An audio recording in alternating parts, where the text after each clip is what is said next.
আমি আঙ্কারা হয়ে ইস্তাম্বুল থেকে এসেছি। ইস্তাম্বুলে এসেছিলাম কয়েক মাস আগে। আজ দুপুরে আপনাদের হ্রদ শহর ভ্যান এসে পৌঁছেছি।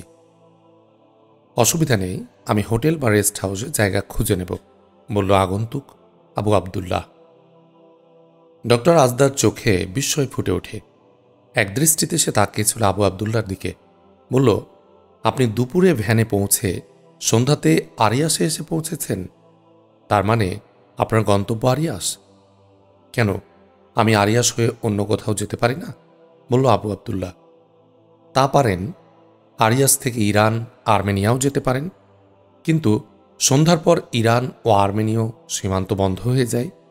আপনি ইরান বা আর্মেনিয়ায় যেতে চাইলে রাতটা ভ্যানে থেকে সকালে যাত্রা করতেন। ডক্টর রাজদা বলল। গম্ভীর হলো আগন্তুক আবু আবদুল্লার মুখ। বলল, আপনার কথা ঠিক, আমি আরিয়াসে এসেছি।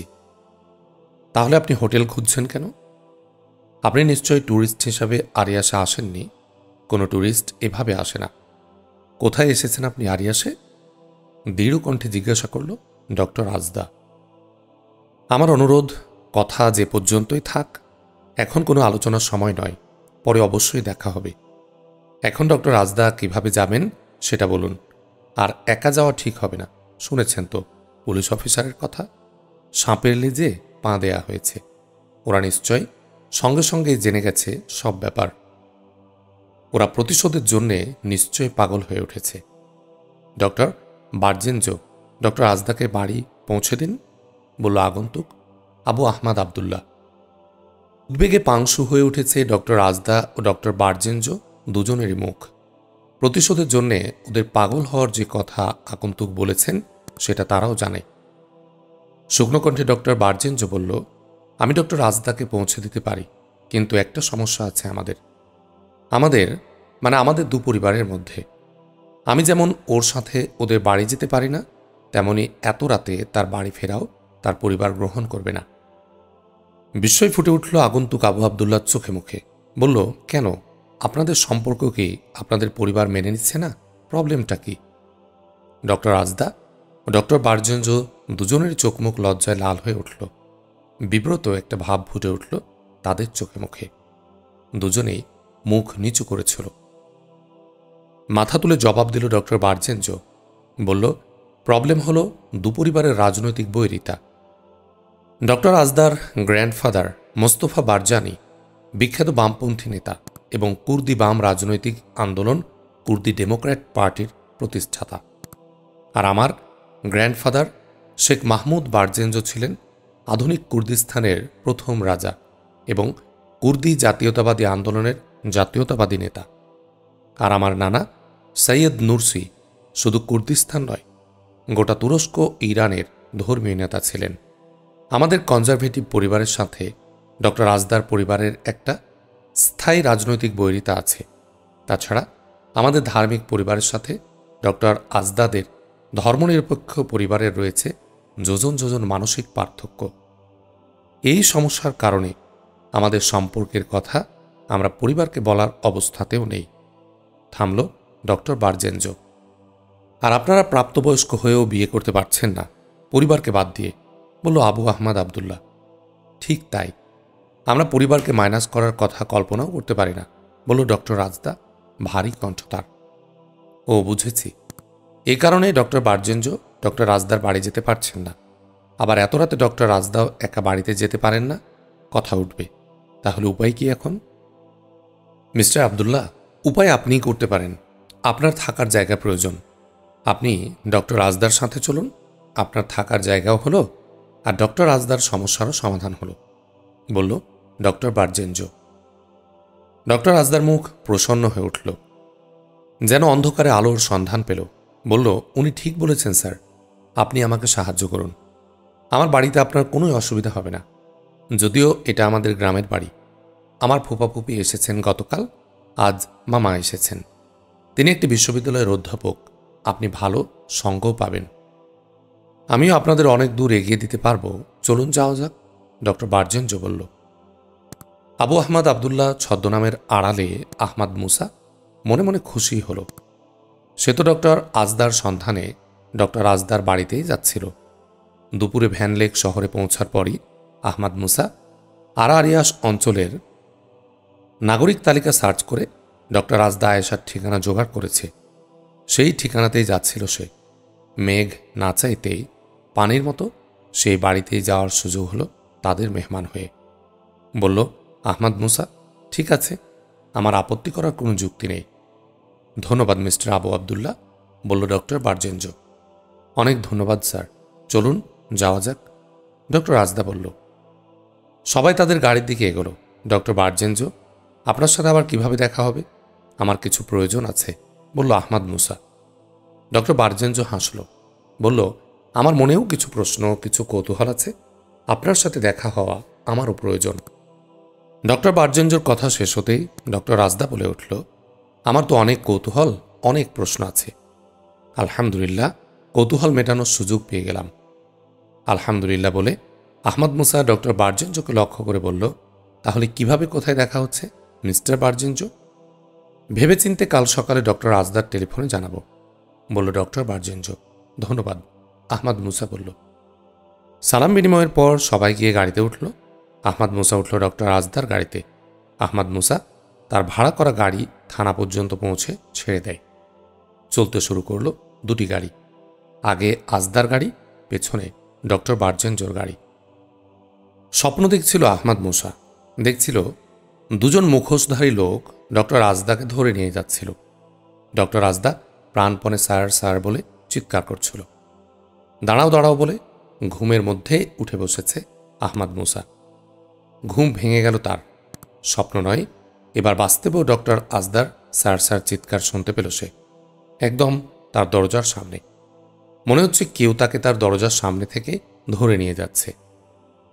আঙ্কারা থেকে বিদায়ের সময় জেনারেল মোস্তফার দেয়া লেটেস্ট ভার্সন M10 মেশিন রিভলভারটি বালিশের তলা থেকে বের করে হাতে নিয়ে জ্যাকেটটা গায়ে চাপিয়ে লাফ দিয়ে বিছানা থেকে নামল সে।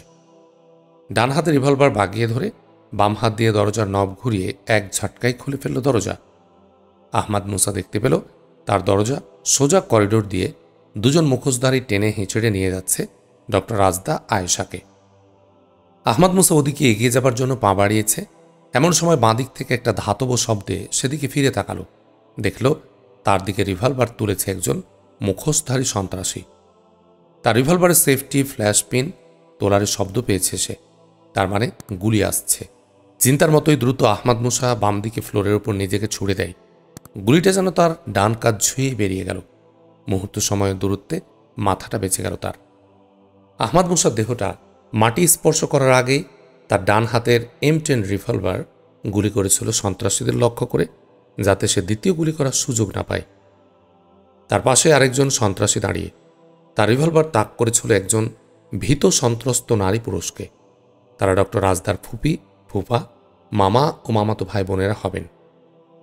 ডক্টর আজদার পিতা ইঞ্জিনিয়ার নাফি আগা বারজানি এবং মাতা লাইলা আজদা বারজানি থাকেন সোভিয়েত ইউনিয়নে দীর্ঘদিন ধরে। সোভিয়েত রাষ্ট্রীয় তেল কোম্পানির তিনি একজন শীর্ষ ইঞ্জিনিয়ার। শোনা যায় তারা কমিউনিস্ট পার্টি করেন। আহমাদ মুসা দেহটা মাটিতে পড়ার পর দ্বিতীয় গুলিটা করল দ্বিতীয় সন্ত্রাসীকে লক্ষ্য করে। সন্ত্রাসীও রিভলভার উঁচিয়ে ঘুরে দাঁড়ায় তার দিকে, কিন্তু তার গুলি করার আর সুযোগ হয় না। আগেই গুলি খেয়ে ভূমিসজ্জা নেয়। যে দুজন সন্ত্রাসী ডক্টর রাজদাকে ধরে নিয়ে যাচ্ছিল তারা ডক্টর রাজদাকে ছেড়ে দিয়ে ঘুরে দাঁড়ায়। তাদের দুজনের রিভলভারই তাক করেছে আহমাদ মুসাকে। আহমাদ মুসা ঘুরে ওদের তাক করার আগে ওদের রিভলভার থেকে গুলি শুরু হলো। আহমাদ মুসা ফুটবলের মতো দ্রুত গড়িয়ে গুলি যেদিক থেকে আসছে সেদিকে এগোলো। ওইদিকে লাউঞ্জের পাশে করিডোরের প্যারালালে একটা পিলার আছে। পিলারটা এখন আহমাদ মুসার টার্গেট। পিলারের আড়ালে গিয়ে উঠে দাঁড়ালো সে। ওদের গুলি তখনও বন্ধ হয়নি। ওরা গুলি চালাতে চালাতেই এগিয়ে আসছে। কাছে এসে দুদিক থেকে তাকে টার্গেট করার আগে ওদের ঠেকাতে হবে, ভাবল আহমাদ মুসা। মুহূর্তকাল স্থির হয়ে দাঁড়ানোর পর দুপাশের গুলির রেঞ্জ দেখে নিয়ে তার M10 মেশিন রিভলভারের অটোমেটিক ফ্ল্যাশ পপিন অন করে ওদের গুলির রেঞ্জ থেকে রিভলভারটা উপরে তুলে ওদের গুলির শব্দলক্ষ্যে রিভলভারের নল কৌণিক অ্যাঙ্গেলে স্থির করে ট্রিগার চেপে ধরল তর্জনী দিয়ে। রিভলভার থেকে অব্যাহত গুলির ঝাঁক বেরিয়ে যেতে লাগল। নির্দিষ্ট বৃত্তের মধ্যে তার রিভলভারের নল ঘুরতে লাগল। মাত্র কয়েক সেকেন্ড, ওদের গুলি সব থেমে গেল। চকিতে উকি দিয়ে ওদিকে তাকালো আহমাদ মুসা। দেখল দুজন রিভলভারধারী মেঝেতে গড়িয়ে পিছন দিকে সরে যাচ্ছে। ওরা আহত হয়েছে মনে হলো, কিন্তু ডক্টর আজদাকে দেখতে পেল না আহমাদ মুসা। এদিকে নিশ্চয় আসেনি। তাহলে চমকে উঠল সে। তাহলে কি আরও সন্ত্রাসী ছিল? তারা ডক্টর আজদাকে নিয়ে গেছে? আর ভাবতে পারল না সে। গুলি করতে করতে এগুলো গড়িয়ে চলা ওই দুজনের দিকে, ওদিক দিয়েই বাইরে বেরোবার পথ। এ সময় ডক্টর আজদার মামা ও ফুপারা ছুটে এলো। ওরা চিৎকার করে বলল, দুজন সন্ত্রাসী ডক্টর আজদার মুখ চেপে ধরে বের করে নিয়ে গেছে এই মাত্র। আহমাদ মুসা ছুটল বাইরে বেরোবার জন্যে। সন্ত্রাসী দুজনের দেহ লাফ দিয়ে ডিঙ্গানোর সময় দেখল দুজনের দেহই ঝাঁঝরা হয়ে গেছে। বেরিয়ে এলো আহমাদ মুসা। বাইরের বারান্দায় এসে পৌঁছতেই দেখতে পেল একটা গাড়ি দ্রুত চলে যাচ্ছে। চিৎকার শুনতে পেল আজদার। উপায় নেই দৌড়ে গিয়ে গাড়িকে ধরার। রিভলভার তুলল আহমাদ মুসা। অটোমেটিক ফ্ল্যাশ পপিন অন করাই ছিল, ট্রিগার চাপল। বসে পড়ে মাটির 1 ফুট উঁচু দিয়ে মাটির সমান্তরালে গুলি ছুটছিল সে। পেছন থেকে মাইক্রো ট্রায়ারে গুলি লাগানো খুব কঠিন। তবু তাড়াহুড়ার মধ্যে যা করেছে এর বেশি কিছু করা যেত না। আল্লাহ ভরসা। ভরসা ব্যর্থ হল না। মুহূর্তের ব্যবধান। টায়ার ফাটার বিকট একটা শব্দ হলো। ছুটল আহমাদ মুসা গাড়ির দিকে। গাড়িটির গতি বেশি ছিল না, তাই টায়ার ফাটার পর গাড়িটি কয়েক গজ গিয়ে থেমে যায়। আহমাদ মুসা গাড়ির কাছে পৌঁছার আগেই মাইক্রোর দুপাশের দরজা খুলে 3 জন বেরিয়ে এলো। এপাশে নেমেছিল দুজনের হাতে 2টি স্টেন গান। তারা নেমেই আহমাদ মুসার দিকে একবার তাকিয়ে স্টেন গান তুলল আহমাদ মুসাকে লক্ষ্য করে। কিন্তু আহমাদ মুসা তার লেটেস্ট মডেলের M10 মেশিন রিভলভার বাগিয়ে ধরল। শুধু ট্রিগার টিপতে এক ঝাঁক গুলি গিয়ে জেঁকে ধরল দুজনকে। তৃতীয় জন বেরিয়েছিল উপাস দিয়ে। আহমাদ মুসা তাকে দেখতে পায়নি। গাড়ির আড়ালে দাঁড়িয়ে আহমাদ মুসাকে লক্ষ্য করে সে তার রিভলভার তুলে। তখন গাড়ি থেকে বেরিয়ে এসেছিল ডক্টর আজদাও। সে দেখতে পেয়েছিল গাড়ির আড়ালে দাঁড়ানো লোকটিকে। সে লোকটি রিভলভারের লক্ষ্য দেখে চিৎকার করে ওঠে, গুলি মিস্টার আবু আবদুল্লাহ। শেষ মুহূর্তে মুখ তুলে আহমাদ মুসা দেখতে পায় লোকটি রিভলভারের নল, কিন্তু কিছুই আর করার নেই। দেহের দুর্বোধ্য সতর্কতা কোনো অশরীরী নির্দেশকে পলকে দেহকে বাঁকিয়ে নেয় ডান দিকে। গুলিটা এসে বিদ্ধ করে আহমাদ মুসার বাম বাহু। দেহটা একবার ঝাঁকুনি দিয়ে উঠে তার, যেন সে বুকেই গুলি খেয়েছে। এমন অবস্থানে আছড়ে পড়ে। কয়েকবার কাতরানোর মতো দেহটা এদিক ওদিক নড়িয়ে স্থির করে ফেলল দেহটাকে। লক্ষ্য লোকটাকে আড়াল থেকে বের করে আনা। আহমাদ মুসার গুলি খেয়ে পড়ে যাওয়া গাড়ির আড়ালে দাঁড়ানো সন্ত্রাসীও দেখেছে। সে লাফ দিয়ে গাড়ির উপর দিয়ে ওপারে এসে আজদার সামনে দাঁড়ায়। তার মাথায় রিভলভার ঠেকিয়ে বলল, ওর মতো যদি মরতে না চাও তাহলে চলো। 1 মুহূর্ত দেরি করলে মাথা গুড়িয়ে দেব। ভয় উদ্বেগে কাঠ হয়ে যাওয়া ডক্টর আজদা গাড়ির দিকে ঘুরে দাঁড়ায় যন্ত্রচালিতের মতো। আহমাদ মুসা একটা গুলি করল। গুলিটা সন্ত্রাসীটির কানের পাশ দিয়ে বেরিয়ে গেল। গুলির উত্তাপ যেন পেল সে। চমকে উঠে পেছনে ফিরে তাকালো সন্ত্রাসীটি। আহমাদ মুসা উঠে দাঁড়িয়েছিল তখন। তার রিভলভার তাক করাই ছিল সন্ত্রাসীটির দিকে। বলল আহমাদ মুসা, হাতের রিভলভার ফেলে দিয়ে হাত তুলে। কথা শেষ করতে পারল না আহমাদ মুসা। সন্ত্রাসী লোকটি রিভলভার বিদ্যুৎ বেগে আহমাদ মুসাকে লক্ষ্য করে উপরে উঠল। আহমাদ মুসার কথা বন্ধ হয়ে গেল। সাথে সাথেই তার তর্জনী রিভলভারের ট্রিগারে চেপে বসল। সন্ত্রাসী লোকটি আহমাদ মুসার লক্ষ্যে রিভলভার তুলেছিল ঠিকই, কিন্তু ট্রিগার টেপার সময় হয়নি। তার আগে আহমাদ মুসার গুলি তার কপালে এসে বিদ্ধ হয়। ডক্টর আজদা ছুটে এলো আহমাদ মুসার কাছে। আহমাদ মুসার বাম বাহু রক্তে ভেসে যাচ্ছে। স্যার, আপনি ভালো আছেন? এ কি হলো? গুলি লেগেছে আপনার? আত্মকণ্ঠে বলে উঠল আজদা আহমাদ মুসার কাছে এসে। ডক্টর আজদার ফুপি, ফুপা, মামা সকলে ছুটে এলো আহমাদ মুসার কাছে। ডক্টর আজদার ফুপি কেঁদে উঠে বলল, বেটা যেন সাক্ষাৎ আল্লাহর ফেরেশতা। সে আমাদের আজদাকে আবার বাঁচালো আমাদের পরিবারকে। এ কি হলো তার? কেমন আছো বাবা তুমি? আহমাদ মুসা হাতের রিভলভার পকেটে রেখে বলল, আমাকে নিয়ে আপনারা ব্যস্ত হবেন না, আমার তেমন কিছুই হয়নি। মুখে হাসি নিয়ে বলল সে। ডক্টর আজদারা আহমাদ মুসার হাস্যোজ্জ্বল মুখের দিকে তাকিয়ে স্তম্ভিত হল। সদ্য গুলিবিদ্ধ একজন মানুষের চেহারা এমন বেদনাহীন, স্বচ্ছ, হাসিমাখা হতে পারে, তাহলে কি গুলি লাগেনি? রক্ত কিসের তাহলে? ওদের কারো মুখে যেন কথা জোগাল না। আহমদ মুসা আবার কথা বলল ডক্টর রাজদাকে লক্ষ্য করে, ডক্টর রাজদা, এক্ষুনি থানায় টেলিফোন করা দরকার। থানার কথা শুনতে ডক্টর রাজদা সহ সকলের মুখে উদ্বেগ নেমে এলো। বলল আজদা ভীত কণ্ঠে, স্যার, এতগুলো লোক মারা গেল, পুলিশ এলে কি ঘটবে স্যার? খুব ভয় করছে। গত রাতেও ওদের ব্যবহার দেখেছি। আহমদ মুসা হাসল, বলল, এর মধ্যেও গত রাতের কথা আপনার মনে পড়ছে?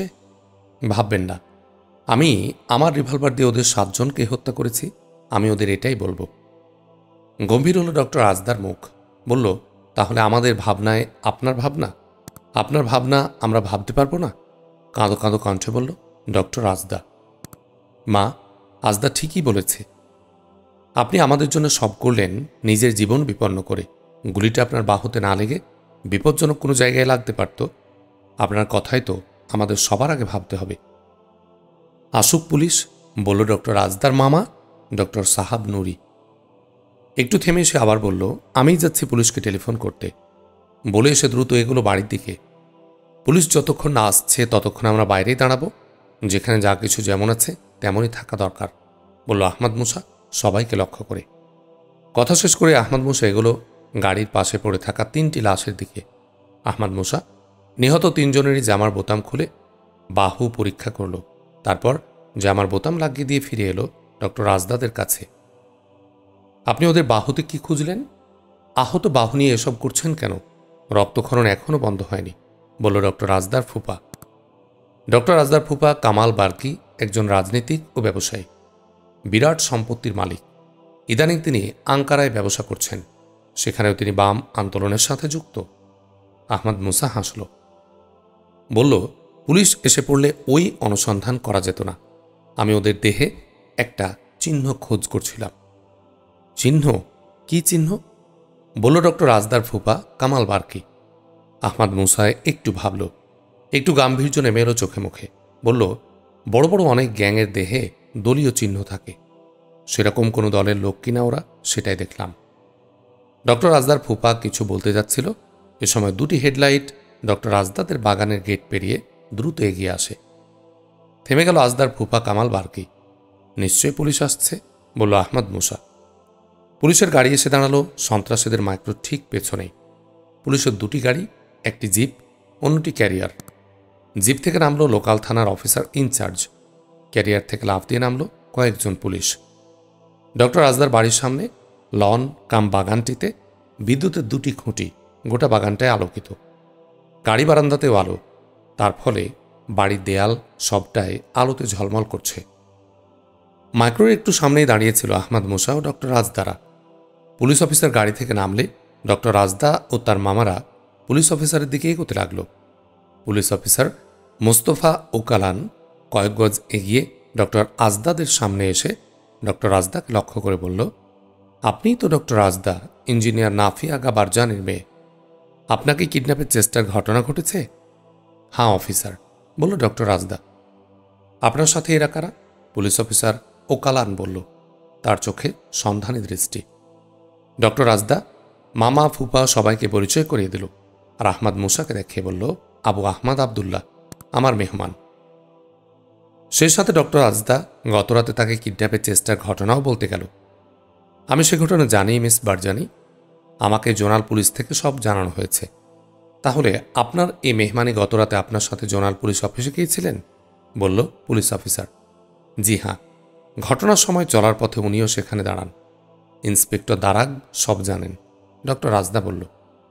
কালকের ঘটনা জানেন, তবে সব জানেন না। উনি তো এলাকার লোক নন। একটু থেমে আবার বলল, এখানে 3টি লাশ আর 4টি লাশ কোথায়? 4টি লাশ ভেতরে, বলল ডক্টর রাজদার মামা ডক্টর সাহাব নুরি। চলুন দেখব, পুলিশ অফিসার বলল। আসুন, বলল ডক্টর সাহাব। চলার জন্য পা তুলে পুলিশদের দিকে ফিরে তাকিয়ে বলল, তোমাদের 2 জন আমার সাথে এসো, আর অবশিষ্টরা বাইরে পাহারায় থাকো।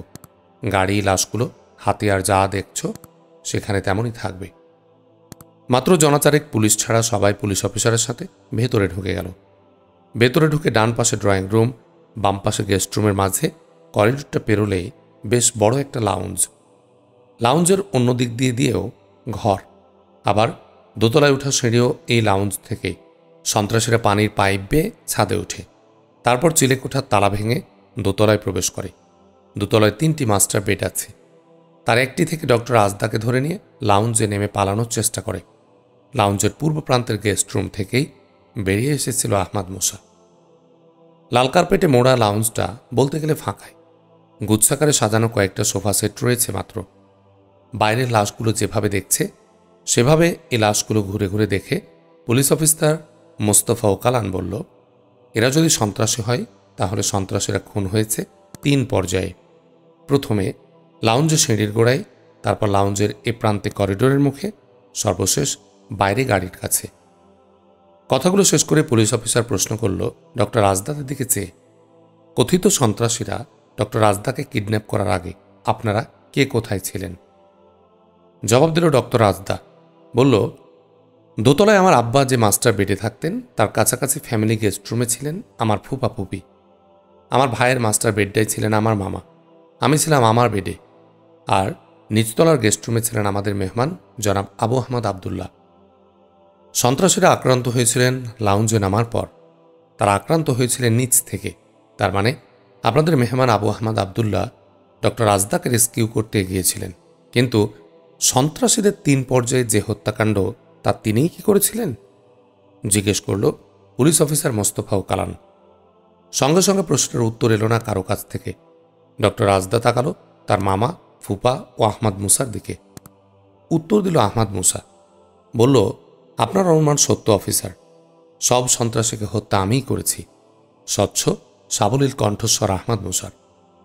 সন্ত্রাসীরা বোধহয় আপনাকে দেখেই তাদের হাতের অস্ত্র ফেলে দিয়েছিল, আর সেই সুযোগে ধীরে সুস্থে দেখে শুনে আপনি তাদের হত্যা করেছেন, বলল পুলিশ অফিসার। তার কণ্ঠে বিদ্রুপের সুর। হাসল আহমাদ মুসা। বলল, এ বিষয়টা আপনারে ভালো জানেন। ক্রিমিনালদের ডিল করায় আপনাদের প্রাত্যহিক কাজ। মুখটা গম্ভীর হলো পুলিশ অফিসারের, কিন্তু উত্তরে কিছু না বলে উঠে দাঁড়ালো পুলিশ অফিসার। বলল, 2 জন পুলিশকে লক্ষ্য করে, তোমরা এই লাউঞ্জে পাহারায় থাকো, সব কিছু যেমন আছে তেমন থাকবে। তারপর তাকালো ডক্টর আজদাদের দিকে। বলল, আপনারা কেউ কোথাও যাবেন না, এই ঘরে অপেক্ষা করবেন। আরারাত রিজিয়ন একজন শীর্ষ police officer, director of police খালিকান খাচিব এক্ষুনি এসে পড়বেন। গোটা বিষয়টা তিনিই দেখবেন। আমি এর মধ্যে বাইরেটা একটু ঘুরে আসি, বলে পুলিশ অফিসার মোস্তফা ওকালান বেরিয়ে গেলেন। লাউঞ্জের দুপাশে 2 জন পুলিশ তাদের হাতে স্টেনগান নিয়ে অ্যাটেনশন হয়ে দাঁড়ালো। কয়েকটা সোফায় কাছাকাছি বসে ডক্টর আজদারা। ডক্টর আজদাদের মুখ বিষণ্ণ। তাদের কারো মুখে কোনো কথা নেই। তাদের সকলের মনে ঘটনার পরিণতি নিয়ে তোলপাড় চলছে, কিন্তু আহমাদ মুসার চোখে মুখে কোনো ভাবান্তর নেই।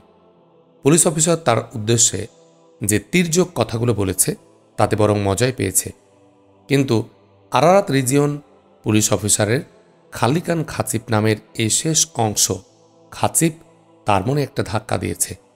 খালিকান শব্দ তার্কিশ, কিন্তু খাচিব শব্দটি যতদূর তার মনে পড়ছে আর্মেনীয়। আহমাদ মুসা আর্মেনিয়া থাকার সময় একদিন গিফট শপে সেলসম্যানের কাছে একজনকে খাচিব তাই সে শুনেছিল। সেলসম্যান তাকে একটি ছোট্ট ক্রস দিয়েছিল। আহমাদ মুসা তার আর্মেনীয় সাথীকে জিজ্ঞেস করে, খাচিব অর্থ ছোট্ট ক্রস? তবে এ প্রাচীন আর্মেনীয় শব্দ নাকি এখন প্রায় ব্যবহার হয় না বললেই চলে। কিন্তু প্রাচীন খাচিব মানে ছোট ক্রস এই শব্দটি এই পুলিশ অফিসারের নামের সাথে কেন? এ শব্দের কি কোনো ভিন্ন তার্কিশ অর্থ আছে?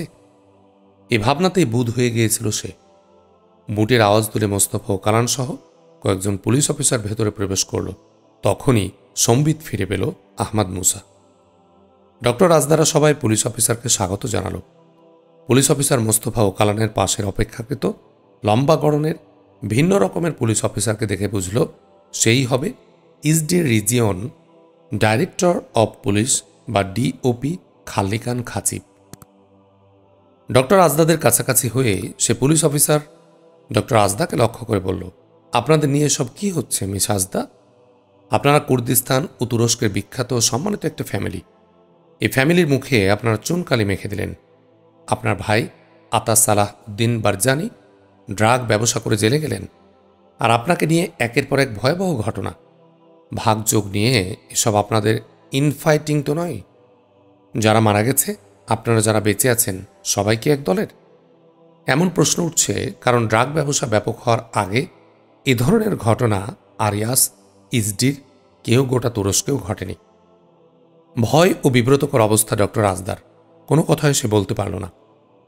ডক্টর রাজদার ফুফা কামাল বার্কি চোখে প্রতিবাদের চিহ্ন ফুটে ওঠে।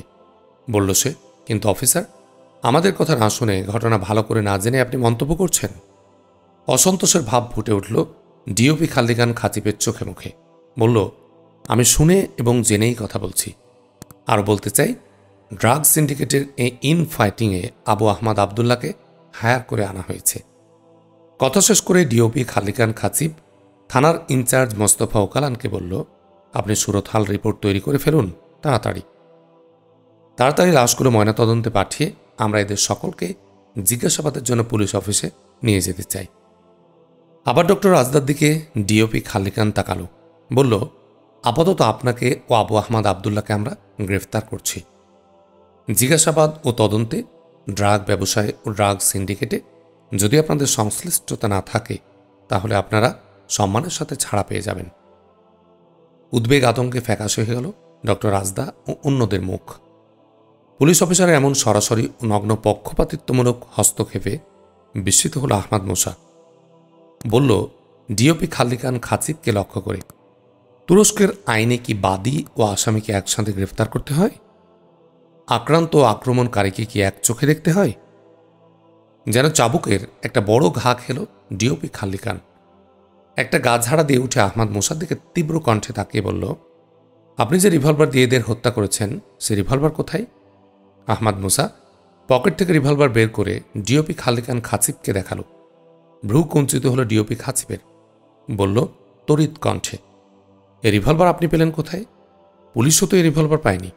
পুলিশ ও গোয়েন্দা বিভাগের কয়েকজন শীর্ষ কর্মকর্তা ছাড়া সাধারণের কাছে এটা বিক্রির প্রশ্নই ওঠে না। নিশ্চয় লাইসেন্স নেই এই রিভলভারের। আহমদ মুসার ঠোঁটে এক টুকরো হাসি ফুটে উঠল। জ্যাকেটের পকেট থেকে একখণ্ড কাগজ বের করে এগিয়ে দিল ডিওপি খাতিবের দিকে। ডিওপি খাতিব কাগজটা হাতে নিয়ে দেখল। বিস্ময় ফুটে উঠল তার চোখে মুখে। বলল, স্টেট সিকিউরিটি অফ সার্ভিসের হেডকোয়ার্টার থেকে পারমিশন ইস্যু হয়েছে? ওখানে কি আপনার লোকজন আছে? কিংবা কাগজটা নকল নয় তো? সেরকম মনে করলে সেখানে একটা টেলিফোন করুন। টেলিফোন নম্বরটা আছে তো? বলল আহমদ মুসা। মুখটা চুপসে গেল পুলিশ অফিসারের। তা করে একবার সে আহমদ মুসার দিকে বলল, টেলিফোন করার প্রয়োজন নেই। কোনো কিছু নিশ্চিত করার পুলিশদের নিজস্ব পদ্ধতি আছে। ডিওপি খালিকান খাতিবের কথার মাঝখানে লোকাল থানা ইনচার্জ মোস্তফা ফিরে এলো। ডিওপি খাতিবের কথা শেষ হতে এসে বলল, স্যার, সুরতহাল রিপোর্ট কমপ্লিট। আলামতগুলো সব নেওয়া হয়েছে? জিজ্ঞাসা ডিওপি খাতিবের। জি, লাশগুলো সব সরিয়ে নেওয়া হয়েছে, বলল থানা ইনচার্জ মোস্তফা ওকালান। ডিওপি খাতিব থানা ইনচার্জ মোস্তফা ওকালানের দিক থেকে চোখ ফিরিয়ে তাকালো ডক্টর রাজদাদের দিকে। বলল, তাহলে ডক্টর রাজদা, মিস্টার আবু আহমদ, আপনাদের যেতে হবে আমাদের সাথে। কোথায়? ডক্টর রাজদা কিছু বলার আগে আহমদ মুসা বলল কথাটা। আমার অফিসে খুব বড় একটা ঘটনা এটা, আপনাদের স্টেটমেন্ট নিতে হবে। আমরা যাব থানায় মামলা দায়েরের জন্যে। মামলার বিবরণীতে আমাদের সব কথা এসে যাবে, আমাদের স্টেটমেন্ট লাগবে না। এরপরও স্টেটমেন্ট নিতে চাইলে এখানেই নিতে হবে। মুহূর্তের জন্য ভ্রু কুঞ্চিত হল ডিওপি খালিকানের। ভাবনার একটা ছায়া ফুটে উঠল তার মুখে। বলল, আপনি যা বলছেন সেভাবেও হয়। আমি মনে করেছিলাম আপনারা গেলে কেস নিয়ে আরও কথা হতো। আর সরকারিভাবেও তো কেস হচ্ছে, আপনাদের কেস করার দরকার আছে কি? সরকারি কেস এক ধারায়, আমাদের কেস হবে ভিন্ন ধারায়। সরকারি কেসের মূল কথা হবে কিডন্যাপের চেষ্টা এবং চেষ্টা করতে গিয়ে 7 জন কিডন্যাপার খুন। এই কিডন্যাপের মোটিভ কি আর এর পেছনে আর কে আছে ইত্যাদি। কিন্তু আমাদের কেসের মূল বক্তব্য হবে আমাদের পরিবারের বিরুদ্ধে ষড়যন্ত্র চলছে। এ পরিবারের ছেলে ড্রাগ ট্রেডের মিথ্যা অভিযোগে জেলে আছে। বাড়িতে ড্রাগ লুকিয়ে রেখে ডক্টর রাজদাকে ফাঁসাতে চেষ্টা করা হয়েছিল, কিন্তু সে ড্রাগ রাখতে এসেছিল, সে ধরা পড়ে যায়। তাকে থানায় নেয়ার পথে তাকে ষড়যন্ত্রকারীরা হত্যা করে, যাতে ষড়যন্ত্র ধরা পড়া ছেলেটি ফাঁস না করে দেয়। এরপর ডক্টর রাজদা ষড়যন্ত্রকারীদের দ্বারা গত সন্ধ্যায় এবং আজ রাতে আবার আক্রান্ত হয়েছে। এই ষড়যন্ত্রকারীরা শুধু এ পরিবার নয়, আরিয়াস আরারাত, এক কথায় আরারাত সন্নিহিত গোটা ইসদির প্রদেশের হাজার হাজার পরিবারের বিরুদ্ধে এই ষড়যন্ত্র চলছে। হাজারো তরুণকে ড্রাগ ট্রেডে সাজিয়ে মামলা দেওয়া হয়েছে, জেলে পুরা হয়েছে। শত শত পরিবার বিরান হয়ে গেছে অথবা এই এলাকা ছেড়ে পালিয়েছে। এই ব্যাপারে এ পরিবার এবং এই এলাকার পক্ষ থেকে সরকারের আশু তদন্ত ও আইনি প্রতিকার চাওয়া হবে। থামল আহমদ মুসা। আহমদ মুসার এই কথাগুলো বিস্ময়কর কোনো কাহিনী ডিসক্লোজ করার মতো সকলের মনে হঠাৎ তড়িৎ প্রক্রিয়া সৃষ্টি করল। ডিওপি খালিকান খাচিপের চোখ মুখ যেন অনেকটা ফ্যাকাশে হয়ে গেল। উদ্বেগের চিহ্ন আছে তার মধ্যে। আর থানা ইনচার্জ মোস্তফা ওকালানের চোখ তো ছানা পড়া। অন্যদিকে ডক্টর রাজদার মামা ফুফাদের চোখে বিস্ময় আর কৌতূহল। কিন্তু অপার বিষয়ে বোবা হয়ে গেছে ডক্টর রাজদা। সে কিছুতেই বুঝতে পারছে না তার পরিবার এ অঞ্চলের এই কথাগুলো আবু আহমদ আবদুল্লাহ জানল কি করে। শুধু জানা নয়, সে কথাগুলো মামলা দায়েরের ভাষায় এমনভাবে সাজিয়ে বলল যা সে নিজেও কখনো কল্পনা করেনি। এ ধরনের কেস যে সময় করা যায় সেটাও তার মাথায় নেই। কিন্তু এ লোকটির মাথায় কি করে এলো? কে এই লোক? ডক্টর রাজদা আহমদ মুসাকে যতই দেখছে ততই যেন দেখার আগ্রহ বাড়ছে। কে এই বিস্ময়কর লোকটি? ডিওপি খাচিব দ্রুত নিজেকে সামলে নেয়, বলল, আপনি এসব কি বলছেন? এ ধরনের অভিযোগ কখনো কেউ আমাদের কাছে করেনি। এবার অভিযোগ পাবেন, বলল আহমদ মুসা। এবার হাসল ডিওপি খাচিব। পুরোপুরি নিজেকে সামলে নিয়েছে সে। বলল, ভালো, কেস দায়ের করুন। আপনার ভাষা শুনে মনে হচ্ছে আপনি তুর্কি নন। আপনি রিভলভারের লাইসেন্স কিভাবে পেয়েছেন আমি জানি না। আপনি কিভাবে এদেশে আছেন সেটাও জানি না। আমি দেখব এসব, কিন্তু বেশি ঝামেলা করলে আপনিও বিপদে পড়বেন। বলে উঠে দাঁড়ালো ডিওপি খালিকান। থানা ইনচার্জ মোস্তফা ওকালানকে বলল, চলো, এখানকার কাজ শেষ। কথা শেষ করে হাঁটতে শুরু করলো খাচিব। থানা ইনচার্জ ওকালান দাঁড়িয়ে দাঁড়িয়েই কথা শুনছে। সেও যাবার জন্য ঘুরে দাঁড়ার সময় ডক্টর রাজদাকে বলল, আপনারা এখন আসতে পারেন। ডক্টর রাজদা তাকালো আহমদ মুসার দিকে সিদ্ধান্তের জন্যে। চলুন, আহমদ মুসা বলল। আহমদ মুসা উঠে দাঁড়ালো ডক্টর রাজদাও। ডক্টর রাজদার মামা ফুফারা উঠে দাঁড়িয়েছে। মামা ফুফা ফুপি, আপনারা এই দিকটা দেখুন, আমরা থানা থেকে আসছি। ডক্টর রাজদার মামা ফুপুরা ডক্টর রাজদার কথায় সায় দিল। বাড়ি থেকে বেরিয়ে এলো আহমদ মুসা ও ডক্টর রাজদারা পুলিশের সাথে।